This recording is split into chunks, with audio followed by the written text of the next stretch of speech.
Të dashur miq, rikthehemi në pjesën e dytë të transmetimit këtu në emisionin Mirëmëngjes, ashtu sikurse e theksuam që në fillim të emisionit, sot do flasim edhe në kuadër të ditës botërore për diabetin. Ftuar në studio kemi nderin që të kemi edhe zonjën Teuta Rjolli, endokrinologe. Mirëmëngjes dhe mirë se vini. Mirë se gjeta.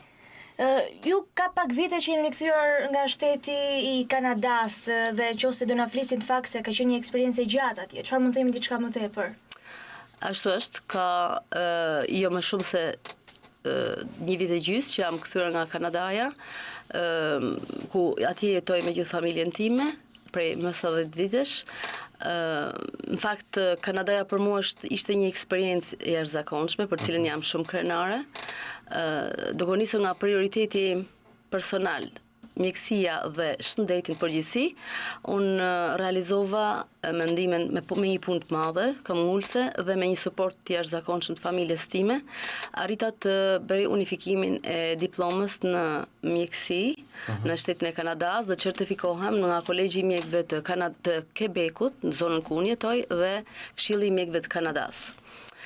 Krahas punës për unifikimin e diplomës, kam marrë pjesë aktivisht në shumë stazhe të paguara dhe të papaguara në institucione tepër të rëndësishme shëndetësore, të njohura, kudo në Amerikën e Veriut dhe në gjithë botën, ku përfitova nga pjesëmarrjen në departamente të ndryshme, që nga mjekësia familjes, psikiatri, ginekologji, endokrinologji, diabetologji. Të gjitha këto për mu kanë qenë një shkollë e vërtet, një rifreskim, një eksperiencë e papar përpara për mua, megjithse njohuritë e mëparshme ishin si thosh më tepër evropiane, kështu që eksperjenca në Kanada për mua më ka dhënë si thosh një eksperiencë tjetër për cilën mundohem që ta vë sot në jetë këtu në Shqipëri. Pas studimeve të mia për unifikimin e diplomës, mundsova hapjen e një klinike të rënies në peshë, krahas studimeve postuniversitare në Universitetin e Montrealit për nutricion dhe dietologji. Gjithmonë dëshira e madhe që të ushtroj profesionin si mjeke, duke mos harruar eksperiencën shumë vjeçare në vendin tonë, bëri që të kthehem përsëri, duke mos lejuar vetes një humbje kohe të mëtejshme në pritje për të praktikuar si mjeke në Kanada. Nina, vjen mirë që ke ardhur në vendin tonë dhe jep kontributin. Absolutisht. Gjithë flasin sot për diabetin, për të fokusuar aty, por vërtet është kaq e rrezikshme kjo sëmundje? Dua të ndërhyj me një herë në faktin që diabeti sot nuk konsiderohet një sëmundje, është një grup gjënjesh ose kushtesh të disfavorshme për shëndetin e njerëzit që bën të mundur rritjen e sheqerit në gjak në mënyrë të vazhdueshme dhe që kjo rritje shoqërohet me komplikacione, me ndërlikime të rëndësishme të organizmit të njerëzit që shoqërohen me mund të shoqërohen me sëmundje shumë të rrezikshme që mund të shkaktojnë, si thosh, invaliditet të smurit dhe nga ana tjetër janë edhe vdekje prurse. Mendoni vetëm sa i kushton personit ky invaliditet, familjes, shoqërisë, që të kuptojmë rëndësinë e kësaj sëmundje. Mjafton të themi që kostoja për një diabetik në Shqipëri, ku kosta është shumë modeste, është rreth $340, imagjinoni se sa i kushton shoqërisë një numër gjithë një rritje i diabetikëve.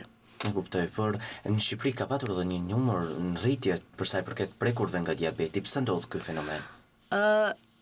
Është e vërtetë, ashtu si në gjithë botën, sot diabeti konsiderohet një endemi botërore, pandemi, siç e quajmë ne në termat mjekësore, dhe ka një rritje të vazhdueshme, numri i të prekurve sot arrin mbi 1 bilion në më shumë se 160 vende të botës dhe duke ashtu si edhe në gjithë botën edhe në vendin tonë njihet një numër ose po shënojnë një rritje tepër njëshme e diabetit, kryesisht tashmë ndryshe nga që pritet në rreth moshave 40-65, por një rritje tepër e shpejtë është rreth moshave aktive 30-40 vjeç.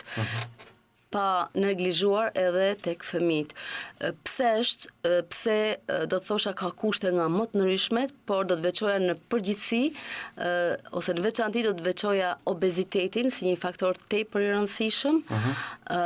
Është një mjanim ose shmangje nga të ushqyrit tradicional drejt të ushqyrit modern, do thosha, siç janë fast foodet ose hamburgeret e tjera, përdorimi pa kriter i mjeteve elektronike gjatë ngrënies ose gjatë kohës lirë, duke neglizhuar aktivitetin fizik tek fëmijët dhe përdorimi i pijeve, sidomos pijeve lëgjeve të frutave. E kuptoj. Do të jetë e vështirë një jetë nga një individ i cili është i prekur edhe nga diabeti, sepse të kontrolloj çdo ushqim. Besoj se preferenca mund të jetë edhe tek ëmbëlsira, po flasim përgjithësi edhe për fëmijët, ata kanë më të vështirë edhe të menaxhojnë fillimisht ka lidhje sheqeri, pra konsumi i ëmbëlsirave, pra i gjërave të ëmbla me edhe me sëmundjen tërësi, sepse ne e dimë që që quhet edhe sëmundja e sheqerit, njerëzve u shkon mendja direkt tek sasia.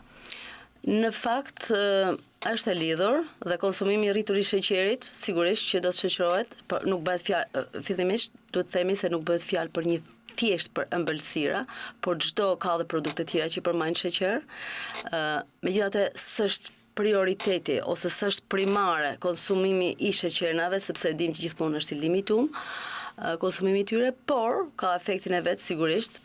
Marrja në mënyrë të vazhdueshme e sasirave të mëdha, kombinimet e sheqer e ëmbëlsirave që kanë sheqer të pastër, sheqer, bashkë me brumrat në përgjithësi dhe yndyrnat, bëhet fjalë për ëmbëlsirat e komplikume ose përgatitet që i bëjmë vetë, në mënyrë të vazhdueshme mund të shoqërohet por shoqërohet me rritje të sheqerit dhe me obezitet. Dhe obeziteti pastaj favorizon zhvillimin e diabetit ose shfaqjen e diabetit, sidomos në njerëzit që janë gjenetikisht predispozuar. Për të kthyer në fakt edhe obezitetit, është motivi mirë për dyshuar tek sëmundja e diabetit një person obez? A mjafton thjesht kjo? Do të thosha që është në qendër të shumë faktorëve, sepse diabeti është një sëmundje multifaktoriale dhe obeziteti qëndron në qendër të këtij, por ka shumë shkaqe të tjera rreth e përqark. Nuk duhet harrojmë konsumimin e alkoolit tek njerëzit, siç thash konsumimin e lëngjeve të frutave pa kriter, janë mjetet, janë gjenetika, megjithëse roli i saj është shumë i vogël, sedentariteti ose jeta e vakt aktive, fizike, aktivitet fizike të limituar etj. Dhe shumë faktorë, notja ambientit e tjerë janë faktorë që favorizojnë shpërthimin e diabetit. E kuptoj, pa është vërtet se një person që është i prekur dhe nga diabeti ka dhe një jetëgjatësi më të shkurtër? Sigurisht, një i prekur nga një diabetik, desha të sqaroj diçka të vogël. Një diabetik s'mund të quhet gjithmonë i smur diabetik. Një diabetik mund të jetojë shumë mirë me diabetin në qoftë se ai përmahet kushteve në lidhje me diabetin. Por një smur me diabet është atëherë ai që paraqet çrregullimet e diabetit, siç janë hiperglicemia ose diabeti i rritur gjithmonë në shifra sheqeri në nivelet përtej normës, dhe kur paraqet komplikacione në lidhje me diabetin. Në këtë rast ai mund të quhet i smur dhe ka nevojë për ndërhyrje nga ana e mjekut ose e shumë mjekëve sipas ndërlikimeve që i paraqet. Po mund të shmangen edhe këto komplikacionet e sëmundjes? Është ashtu siç vetë sëmundja mund të prevenohet, mund të paranalohet në qoftë se ne marrim një dietë të ekuilibruar. Çdo të thotë një dietë e ekuilibruar ose një dietë e shëndetshme, është një dietë me konsumim më të madh të zërzavadeve, perimeve, frutave në përgjithësi, me një kufizim të limituar ose mbrana normave të saktuara të sheqernave dhe një kufizim i yndyrnave shtazore, me prioritet më shumë yndyra bimore. Një jetë sa më aktive, sipas në varësi të moshës, në varësi të sëmundjeve që ka, dhe treta një kontroll periodik i shëndetit. Kjo mund të prevenon dhe studimet kanë treguar që nëse këto tre faktor, çdo si cili nga ne përmbush këto tre faktor, deri në 70% është e mundur paranalimi i diabetit. Ndërsa për sa i përket paranalimit komplikacioneve të diabetit, shtojmë këtu, përveç këtyre 3 faktorëve, është kontrolli i vazhdueshëm që pacienti vet, që diabetiku duhet të bëjë në shtëpi, për të parë nëse shifrat e diabetit qëndrojnë në vlerat e normës ose rreth tyre.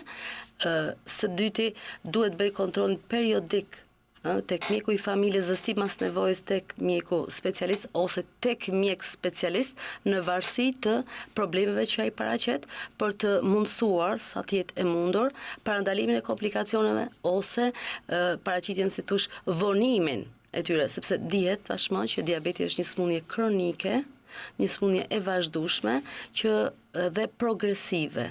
Nuk mund të themi asnjëherë që një diabetik përmirësohet, gjithmonë një diabetik përkeqësohet, ashtu siç plakemi edhe ne, ashtu edhe plaket edhe kjo lloj sëmundje, por në sensin e keq, domethënë duke pasur gjithnjë më shumë probleme. I bie që të mos konsiderohet më si sëmundje e shërueshme kjo që ju sapo thatë?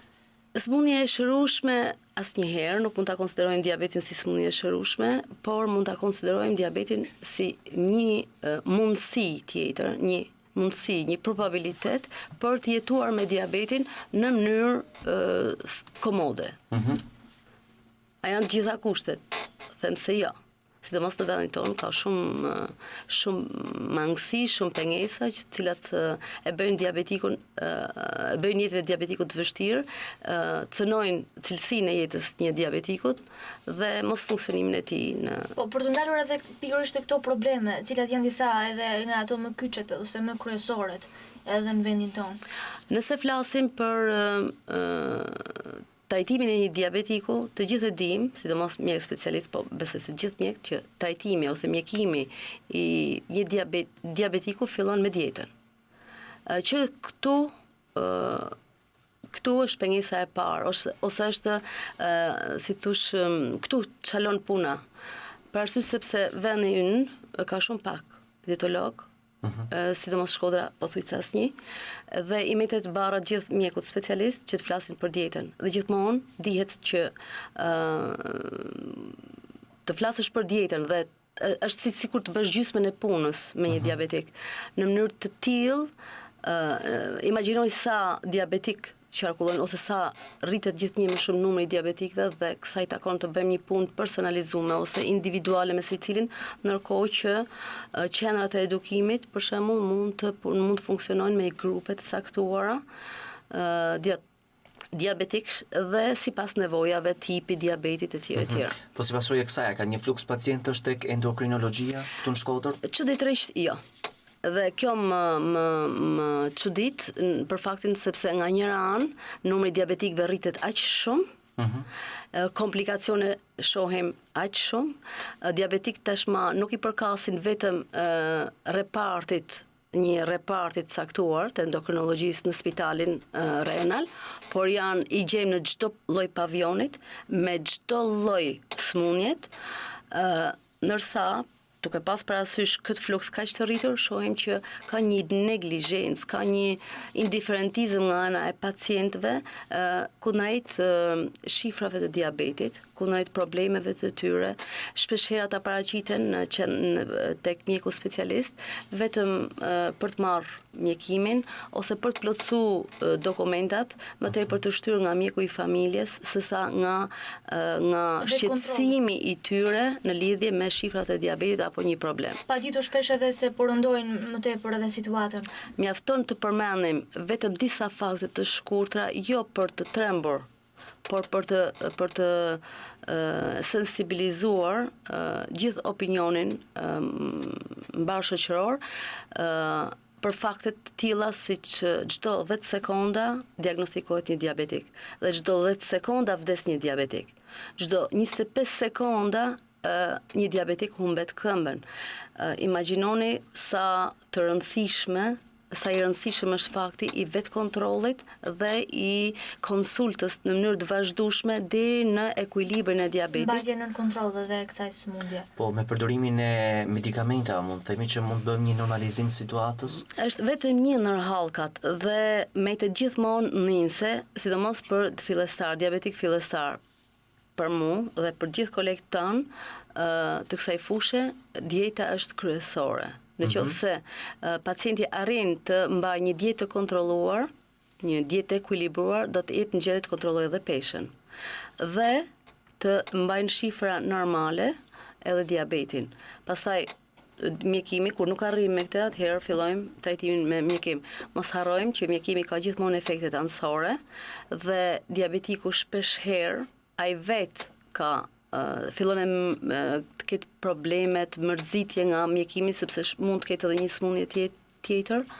Kështu që rritet numri i marrjes së ilaçeve, shpesh herë ata mund të paraqesin edhe probleme tjera, të cilat e bëjnë më të vështirë marrjen e mjekimit, kontrollin e diabetit, pra krijohen një grup problemesh në lidhje me shëndetin e tij, që shpesh herë nuk janë problem vetëm për pacientin, por edhe për familjen dhe të afërmit e tij. Arrin të vihet edhe në poliklinikën tuaj saktësisht edhe diagnoza?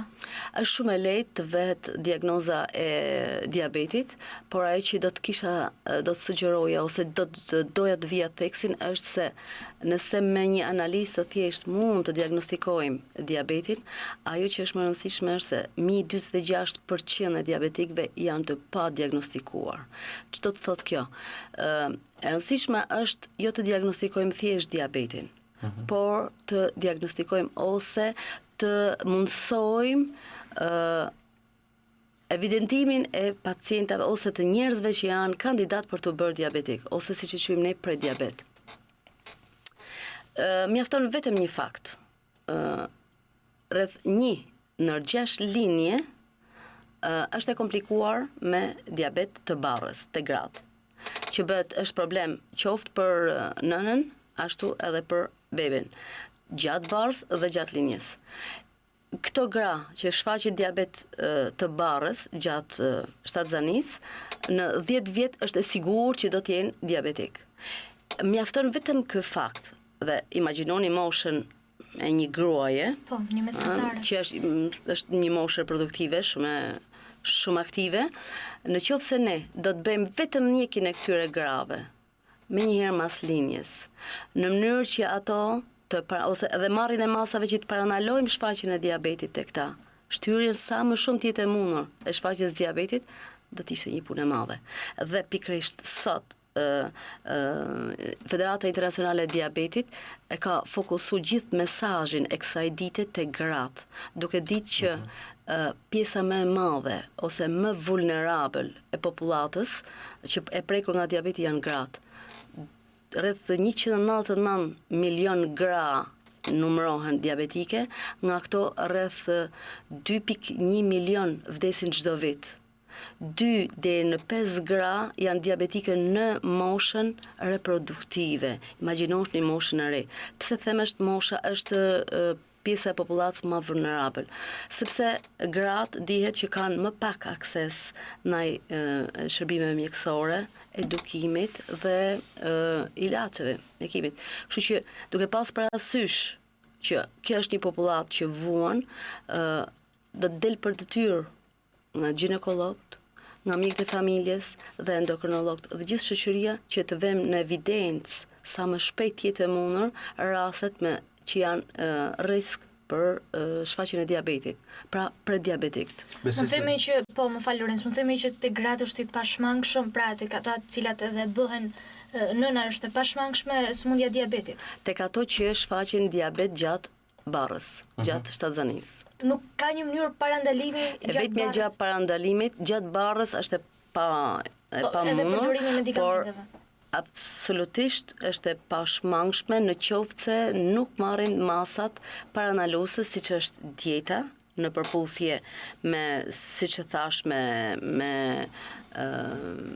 peshën, kontrolli i peshës dhe detektimi i hershëm, ka protokolle të caktuar për njekjen e këtyre grave për të parandaluar shfaqjen e diabetit sa më shumë të jetë e mundur dhe sigurisht për të parandaluar komplikacionet që vinë me diabetin. Nuk janë të pakta rastet që diabeti vjen me komplikacione dhe tashmë të vendosura. Kështu që kjo na lejon edhe më shumë trajtimin e diabetit, e bën më të vështirë jetën e pacientit dhe punën tonë sigurisht. Absolutisht. Për ta përmbyllur një mesazh sensibilizues për gjithë popullatën, sepse dalim në përfundimin që është më thjeshta parandalor se sa ta kurosh. Shumë e vërtet, është shumë e vërtet. Mesazhi im për ditën e sotme do të ishte të mundsojmë sa më shumë të jetë e mundur një jetë sa më aktive fizikisht, i kemi të gjitha mundësitë, një qytet i vogël me mundësi për të ecur, për të ecur në këmbë, për të përdorur biçikletat sa më shumë, për të pjesëmarrje më aktive të rinjve dhe të gjithë popullatës në aktivitete fizike të zakonshme për të mirën e shëndetit, për të zbukuruar qytetin, për të ardhurat materiale. Së dyti, le t'i kthehemi dietave tradicionale, dietave tashmë të mirë të njohura në përdorimin e sa më shumë zarzavadeve dhe frutave të freskëta nga kopshtet tona, nga fshatarët tanë, fermat tona, dhe të mjanojmë sa më shumë të jetë e mundur ushqimet tashmë të importuara, të gatshme, lëngje frutash ose pije alkolike, sa më shumë të heqim dorë nga pijet energjetike dhe trajta një kontroll periodik. Desha të them, shpeshherë dëgjoj nga pacientët që nuk besojnë te check-upi apo tek vlerat e ndryshme që e ekzaminimit të tilla, po duhet dim shumë mirë që kohët e fundit kemi arritur të zbulojmë raste të reja, bile edhe prediabetik në saj të këtij ekzaminimi periodik. Dhe për bërë një sqarim të fundit, flasim për lëngjët e frutave ato me ngjyrues artificial, jo ata natyral kam përshtypjen. Që të dyja. Flasim për të dyja. Përderisa ne kemi gjitha kushtet që të shfrytëzojmë frutin me të gjitha përbërësit e tij, pse duhet ta marrim formulën? Ne sigurisht do të marrim në kushte të veçanta kur nuk kemi gjendje të marrim frutin ose për fëmijët e vegjël ose për pleqë e tjerë, po përgjithësi fruti ka më shumë shije se sa një lëng fruit. Qartë. Zonja Rodhi, faleminderit që ishit në studio. Faleminderit dhe me sa më pak pacient që shfaqin edhe të tilla komplikacione. Faleminderit që ishit me ne. Mirë dashur miq, kështu kemi përfunduar pjesën e dytë të emisionit Mirëmëngjes, bashkë do shihemi pas pak.